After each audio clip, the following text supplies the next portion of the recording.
Keď sa odmlčali, ozval sa bratia, vypočujte ma. Šimon porozprával, ako Boh prvý raz zhliadol a vybral si z pohanov ľud pre svoje meno.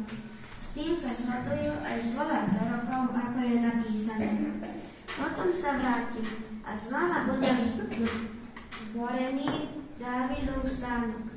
Znova postavím jeho ruiny a štíčim ho, aby aj ostatní ľudia hľadali Pána, všetky národy, nad ktorými sa vzývalo moje meno, hovorí Pán, čo robí tieto veci známe od vekov.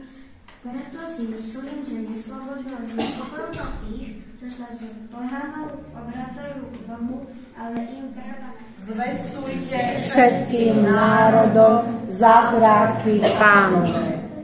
Spievajte Pánovi pieseň novú, spievajte Pánovi celá zem.